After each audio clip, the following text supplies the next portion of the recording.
अथ प्रथमोध्यायः।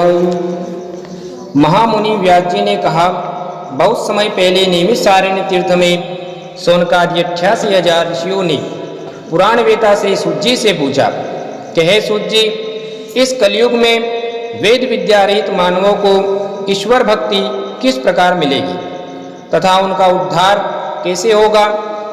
हे मुनि श्रेष्ठ, ऐसा कोई व्रत अथवा तप बताइए जिनके करने से थोड़े ही समय में पुण्य की प्राप्ति हो तथा मनवांछित फल भी मिले।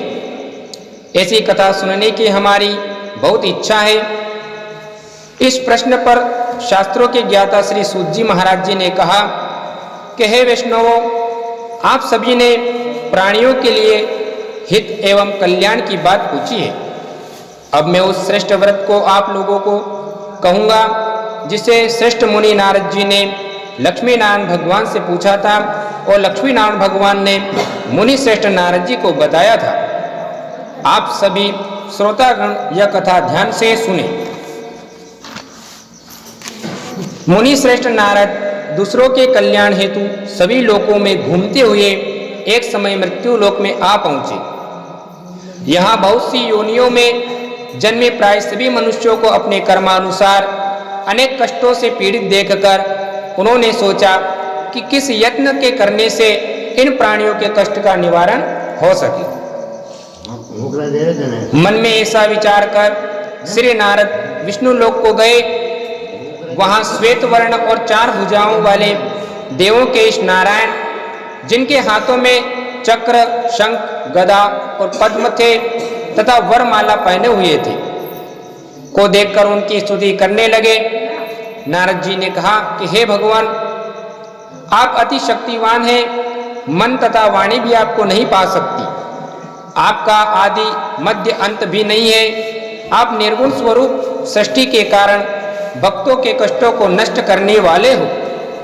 आपको मेरा शत शत नमन है। नारद जी से इस प्रकार की प्रार्थना सुनकर भगवान विष्णु बोले कि हे योगीराज, आपके मन में क्या है? आपका किस कार्य हेतु यहाँ आना हुआ है? निसंकोच होकर कहें।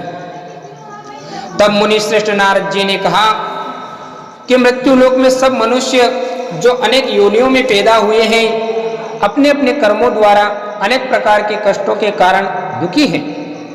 हे स्वामी, यदि आप मुझ पर दया रखते हैं तो बताइए कि उन मनुष्यों के सब कष्ट थोड़े ही प्रयत्न से किस प्रकार दूर हो सकते हैं। श्री विष्णु भगवान ने कहा कि हे नारद, मनुष्यों की भलाई हेतु तुमने यह बहुत उत्तम प्रश्न किया है।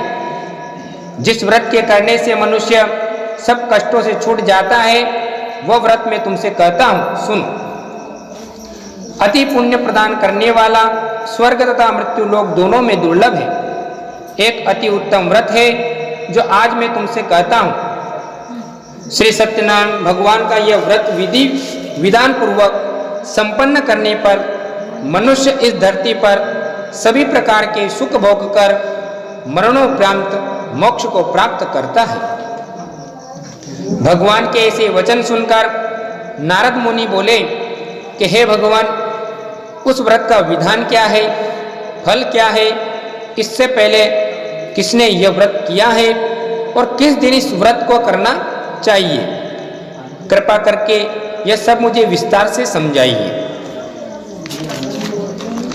श्री विष्णु भगवान ने कहा कि हे नारद, दुख, शोक एवं सभी प्रकार की व्याधियों को दूर करने वाला यह व्रत सब स्थानों पर विजय दिलाने वाला है। श्रद्धा और भक्ति के साथ किसी भी दिन मनुष्य संध्या के समय श्री सत्यनारायण भगवान की ब्राह्मणों और बंधुओं के साथ पूजा करें। भक्ति भाव से केले का फल, नैवेद्य, घी, शहद, शक्कर अथवा गुड़, दूध और गेहूं का आटा सवाया ले। इन सभी को भक्ति भाव से भगवान श्री सत्यनारायण को अर्पण करें। बंधु बांधवों सहित ब्राह्मणों को भोजन करावे। इसके पश्चात स्वयं ही भोजन करें। रात्रि में श्री सत्यनारायण भगवान के गीत आदि का आयोजन करें और सत्यनारायण भगवान का स्मरण करते हुए समय को व्यतीत करें। इस तरह जो मनुष्य व्रत करेंगे उनकी मनोकामनाएं अवश्य ही पूर्ण होगी। विशेष रूप से कलयुग में मृत्यु लोक में यह एक छोटा सा उपाय है जिसके अल्प समय का और कम धन में महापुण्य की प्राप्ति हो सकती है। बोलो सत्यनारायण भगवान की जय। एकदम। अथ द्वितीयोऽध्यायः। महान संत सूत जी ने कहा कि हे ऋषियों, जिन्होंने प्राचीन काल में इस व्रत को किया है उनका इतिहास मैं आप सबसे कहता हूँ, आप सब ध्यान से सुने। अति सुंदर काशीपुरी नगरी में एक अति निर्धन ब्राह्मण वास करता था। वह भूख और प्यास से बेचैन होकर हर समय दुखी रहता था। ब्राह्मणों से प्रेम स्नेह करने वाले श्री विष्णु भगवान ने उसको दुखी देखकर एक दिन बूढ़े ब्राह्मण का वेश धारण किया। वह निर्धन ब्राह्मण के पास जाकर बड़े आदर से पूछा कि हे ब्राह्मण, तुम हर समय दुखी होकर पृथ्वी पर क्यों घूमते हो? हे श्रेष्ठ ब्राह्मण, अपनी व्यथा मुझसे कहो, मैं सुनना चाहता हूँ। कष्टों से घिरे उस ब्राह्मण ने कहा कि मैं निर्धन ब्राह्मण हूँ, भिक्षा के लिए पृथ्वी पर घूमता फिरता हूँ।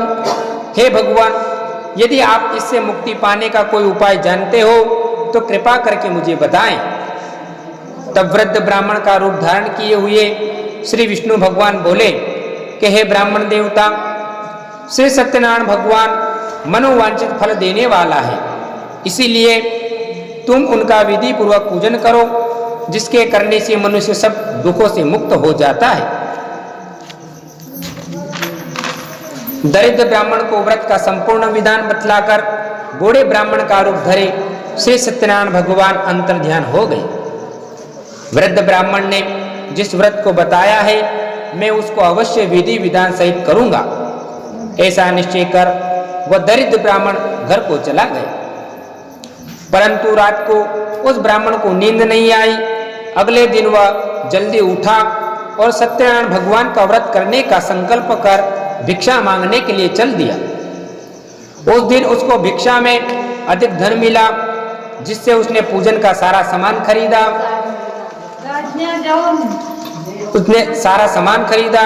और घर आकर अपने बंधु बांधवों के साथ विधि पूर्वक भगवान से सत्यनारायण का व्रत किया। इसके करने से वह गरीब ब्राह्मण सब कष्टों से छूटकर अति धनवान हो गया।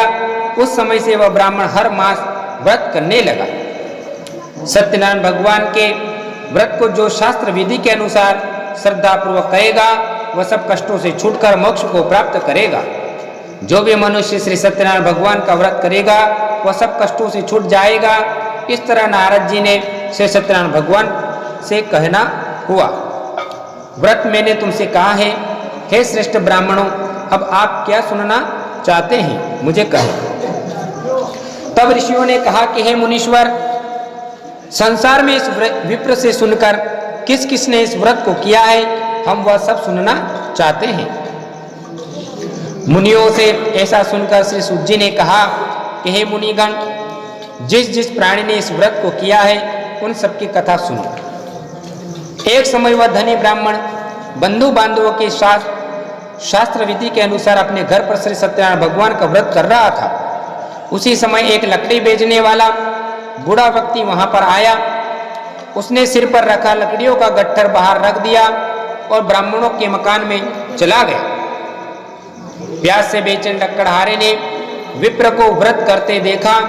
वह प्यास को भूल गया।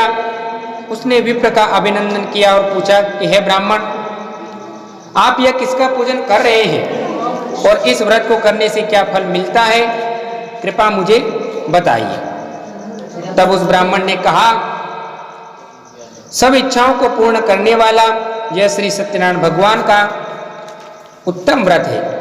इन्हीं की कृपा से मेरे यहाँ धन एवं ऐश्वर्य का आगमन हुआ है।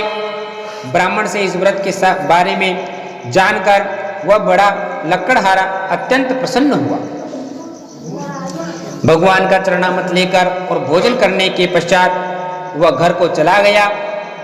अगले दिन लकड़हारे ने अपने मन में संकल्प किया कि आज गांव में लकड़ी बेचने से जो धन मिलेगा उसी से भगवान सत्यनारायण का यह श्रेष्ठ व्रत करूंगा। मन में ऐसा विचार कर वह लकड़हारा लकड़ियों का गट्ठर अपने सिर पर रखकर जिस नगर में धनवान लोग रहते थे ऐसे सुंदर नगर में गया। उस दिन उसे उन लकड़ियों का दाम पहले दिनों से 4 गुना मिला। तब वह बूढ़ा लकड़हारा बहुत प्रसन्न होकर पके केले, शहद, शक्कर, घी, दूध और गेहूं का चूर्ण इत्यादि श्री सत्यनारायण भगवान के व्रत की सभी सामग्री लेकर अपने घर को आया। फिर उसने अपने बंधु बांधवों को बुलाकर विधि विधान के अनुसार भगवान का पूजन एवं व्रत किया। उस व्रत के प्रभाव से वह बूढ़ा लकड़हारा धन धान्य से युक्त हुआ और संसार के समस्त सुख भोग कर बैकुंठ को चला गया। बोलो सत्यनारायण भगवान की जय।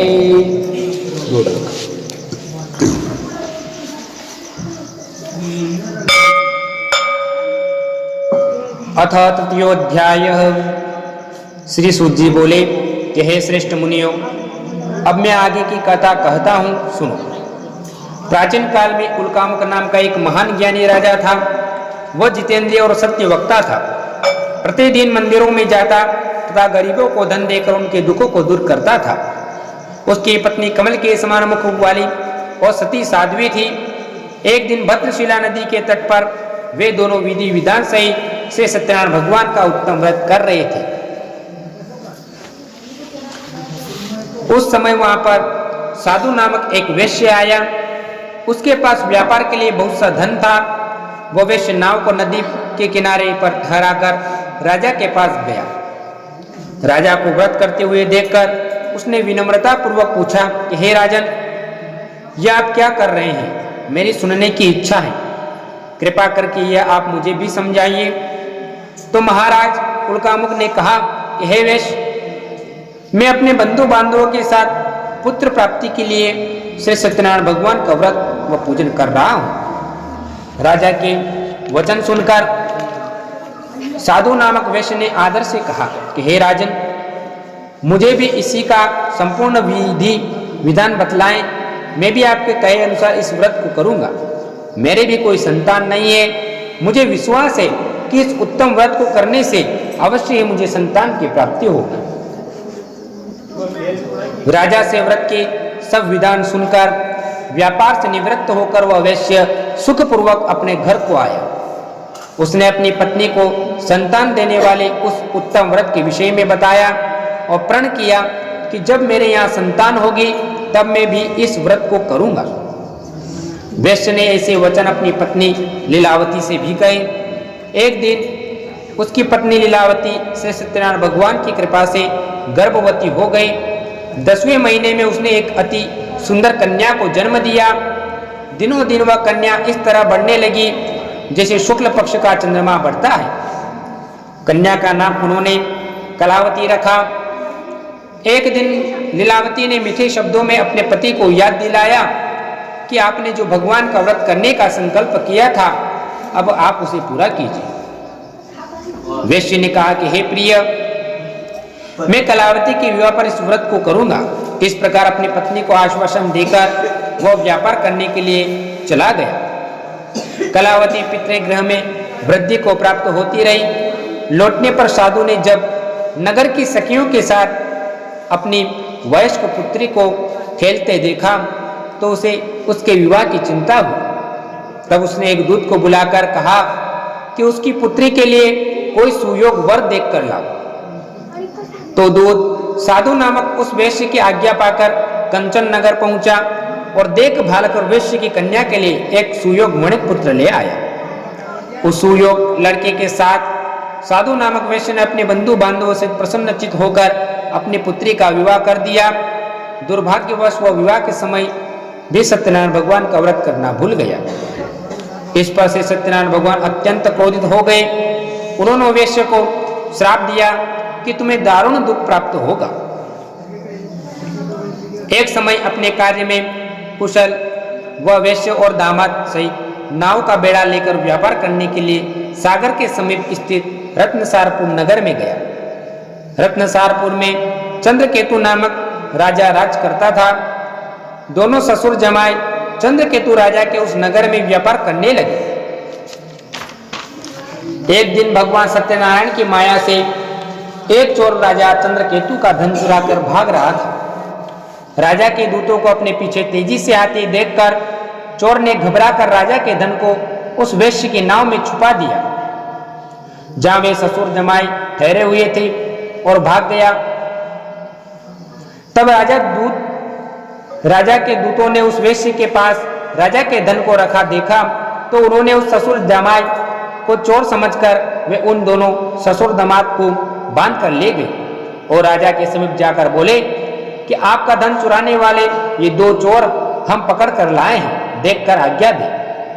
तब राजा ने उस वेश्य की बिना बात सुने ही उन्हें कारागार में डाल देने की आज्ञा दे दी। इस प्रकार राजा की आज्ञा से उनको कारावास में डाल दिया गया।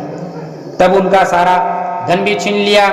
सत्यनारायण भगवान ने श्राप के कारण उस वेश्य की पत्नी लीलावती और पुत्री कलावती भी घर पर बहुत दुखी रहने लगी। उनका सारा धन चोर चुरा कर ले गए।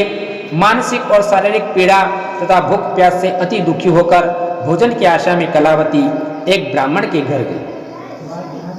उसने ब्राह्मणों को श्री सत्यनारायण भगवान का व्रत विधि पूर्वक करते देखा। उसने कथा सुनी तथा श्रद्धा पूर्वक प्रसाद ग्रहण कर रात को घर आई। माता ने कलावती से पूछा कि हे पुत्री, तुम अब तक कहाँ रही? मैं तेरे लिए बहुत चिंतित थी। माता के शब्द सुनकर कलावती बोली कि हे माता, मैंने एक ब्राह्मण के घर सत्यनारायण भगवान का व्रत होते देखा है और मेरी भी उस उत्तम व्रत को करने की इच्छा है। माता ने कन्या के वचन सुनकर सत्यनारायण भगवान की पूजन की तैयारी की। उसने बांधुओं सहित सत्यनारायण भगवान का पूजन व व्रत किया और वर मांगा कि मेरे पति और दामाद शीघ्र ही घर लौट आए। साथ ही उनकी विनती की कि हे प्रभु, अगर हमसे कोई भूल हो गई हो तो हमें सबके अपराध क्षमा करो। तो सत्यनारायण भगवान इस व्रत से प्रसन्न हो गए। उन्होंने राजा चंद्रकेतु को स्वप्न में दर्शन देकर कहा कि हे राजन, जिन दो वेश्यों को तुमने बंदी बनाकर रखा है वे निर्दोष है, उन्हें प्रातः ही छोड़ दो। उनका सब धन जो तुमने अधिग्रहण किया है लौटा दो, अन्यथा मैं तुम्हारा राज्य, धन, पुत्र आदि सब नष्ट कर दूंगा। राजा से ऐसी वचन सुनकर भगवान अंतर्ध्यान हो गए। प्रातःकाल राजा चंद्रकेतु ने दरबार में सबको अपना स्वप्न सुनाया और सैनिकों को आज्ञा दी कि दोनों वेश्यों को कैद से मुक्त कर दरबार में ले आओ। दोनों वेश्यों ने आते ही राजा को प्रणाम किया। राजा के कोमल वचनों में कहा कि हे महानुभाव, तुमने अज्ञानतावश ऐसा कठिन दुख प्राप्त हुआ है, अब तुम्हें कोई भय नहीं है, तुम मुक्त हो। ऐसा कहकर राजा ने उनके नए वस्त्र आभूषण पहनाए तथा उनका जितना धन लिया था उससे 2 गुना धन लौटाकर आदर से विदा किया और दोनों वेश्य अपने घर को चल दिए। बोलो सत्यनारायण भगवान की जय।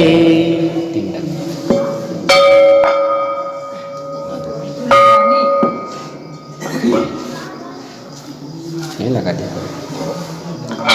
अतः चतुर्थोध्याय।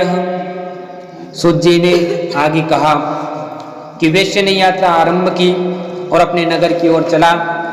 उनके थोड़ी दूर आगे बढ़ने पर दंडी वेशधारी श्री सत्यनारायण भगवान ने उसकी परीक्षा लेने के हेतु उससे पूछा कि हे वैश्य, तेरी नाव में क्या है? तो अभिमानी वणिक बनिया हंसता हुआ बोला कि हे दंडी, आप ऐसा क्यों पूछते हैं? क्या धन लेने की कामना है? मेरी नाव में तो बेल और पत्ते भरे हैं। वैश्य के ऐसे कठोर वचन सुनकर दंडी वेशधारी श्री सत्यनारायण भगवान बोले कि तुम्हारा वचन सत्य हो। ऐसा कहकर वे वहां से चले गए और कुछ दूर जाकर समुद्र के तट पर बैठ गए। दंडी महाराज के जाने के पश्चात वैश्य ने नित्य क्रिया से निवृत्त होने के बाद नाव को ऊंची उठी देखकर अचंबा किया और नाव में बेल पत्ते आदि देखकर मूर्छित होकर जमीन पर गिर पड़ा। मूर्छा खुलने पर अति शोक करके रोने लगा।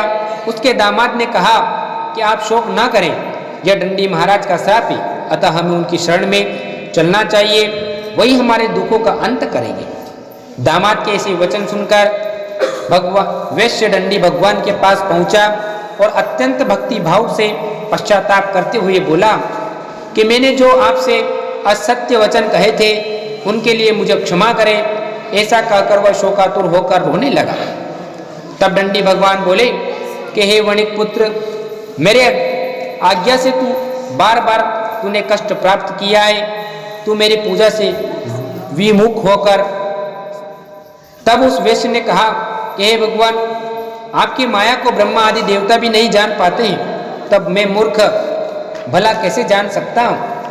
आप प्रसन्न होइए, मैं अपनी क्षमता के अनुसार आपकी पूजा करूँगा। मेरी रक्षा कीजिए और मेरी नौका को पहले के समान धन से परिपूर्ण कर दीजिए। उसके भक्ति से परिपूर्ण वचन सुनकर सत्यनारायण भगवान प्रसन्न हो गए और इसकी इच्छा अनुसार वर देकर अंतर ध्यान हो गए। तब ससुर दामाद दोनों नाव पर आकर पाया कि नाव धन से परिपूर्ण है। फिर वह विधि विधान से भगवान सत्यनारायण का पूजन कर साथियों सहित अपने नगर को चला। तब वह अपने नगर के निकट पहुंचा।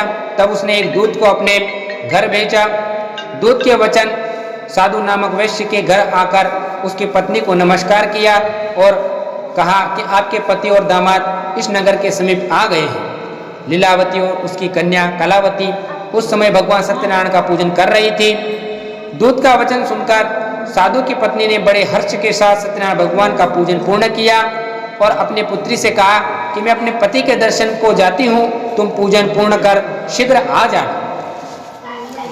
परंतु कलावती पूजन एवं प्रसाद को छोड़कर अपने पति के दर्शन के लिए चली गई। पूजन एवं प्रसाद की अवज्ञा के कारण भगवान सत्यनारायण रुष्ट हो गए। उसने उसके पति को नाव सहित पानी में डुबो दिया। कलावती अपने पति को ना पाकर रोती हुई जमीन पर गिर पड़ी। नौका को डूबा हुआ तथा कन्या को रोती हुई देखकर साधु नामक वैश्य रोते हुए बोला कि हे प्रभु, मुझसे या मेरे परिवार से जो अज्ञानतावश जो अपराध हुआ है उसे क्षमा करें। उसके ऐसे वचन सुनकर सत्यदेव भगवान प्रसन्न हो गए। आकाशवाणी हुई कि हे वैश्य, तेरी पुत्री मेरा प्रसाद छोड़कर आई है, इसीलिए इसका पति अदृश्य हुआ है। यदि यह घर वापस जाकर प्रसाद ग्रहण करे लौटे तो इसका पति अवश्य मिलेगा। आकाशवाणी सुनकर कलावती घर पहुंचकर प्रसाद ग्रहण किया और फिर आकर अपने पति को पूर्व रूप में पाकर वह अति प्रसन्न हुई तथा उसने अपने पति के दर्शन किए। तत्पश्चात साधु वैश्य अपने बंधु बांधवों से सत्यदेव का विधि पूर्वक पूजन किया और हर समय समय पर वह आगे भी व्रत पूजन तथा कथा को सुनता रहा। अंत में वह इस लोक को सभी प्रकार के सुख भोग कर मोक्ष को प्राप्त हुआ। बोलो सत्यनारायण भगवान की।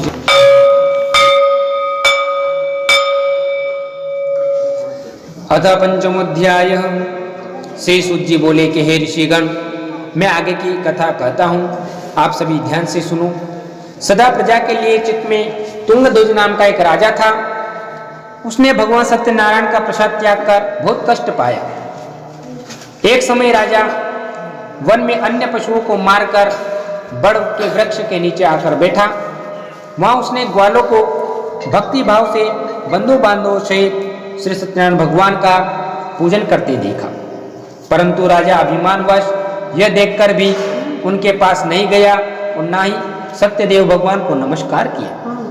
जब ग्वालों ने भगवान का प्रसाद उसके सामने रखा तो वह प्रसाद को छोड़कर अपने नगर को चला गया। नगर में पहुंचकर उसने देखा कि उसका सारा राज्य नष्ट हो गया। वह समझ गया कि ये सब भगवान सत्यदेव ने क्रोध में होकर किया है। तब वह वन में वापस आया और ग्वालों के समीप जाकर विधि पूर्वक पूजन तथा प्रसाद ग्रहण किया और सत्यनारायण भगवान की कृपा से सब कुछ पहले के जैसा ही हो गया और लंबे समय तक वह सुख भोग कर मरणोपरांत वो मोक्ष को प्राप्त हुआ। जो मानव इस श्रेष्ठ दुर्लभ व्रत को करेगा वह सत्यनारायण भगवान की कृपा से धन धान्य की कोई कमी नहीं आएगी। निर्धन धनी हो जाएगा, बंदी बंधनों से मुक्त होकर निर्भय हो जाता है, संतानहीन को संतान की प्राप्ति होती है तथा सब इच्छाएं पूर्ण होकर अंत में वह वैकुंठ धाम को जाता है। अब उनके बारे में जानिए जिन्होंने पहले इस व्रत को किया है, साथ ही उनके दूसरे जन्म की कथा भी सुनी। शतानंद नाम का एक वृद्ध ब्राह्मण था। उसने सुदामा के रूप में जन्म लेकर श्री कृष्णचंद्र भगवान की भक्ति एवं सेवा से वैकुंठ धाम को प्राप्त किया। कुलकामुक नाम का जो राजा था वह महाराजा दशरथ बने और श्री रंगनाथ का पूजन कर मोक्ष को प्राप्त हुए। साधु नामक वैश्य धर्मात्मा सत्य प्रतिज्ञ राजा मोरध्वज बनकर अपने पुत्र को आरे से आधा चीरकर वैकुंठ धाम को प्राप्त किया और महाराज तुंगध्वज नाम के स्वयंभू मनु बने, जिन्होंने बहुत से लोगों को भगवान की भक्ति में लीन कराकर वैकुंठ धाम को प्राप्त किया। और वह लक्कड़हारा भी अगले जन्म में गो नामक निषाद राजा बना, जिसने राम के चरणों की सेवा कर अपने सभी जन्मों को संवार लिया। बोलो सत्यनारायण भगवान की जय। 5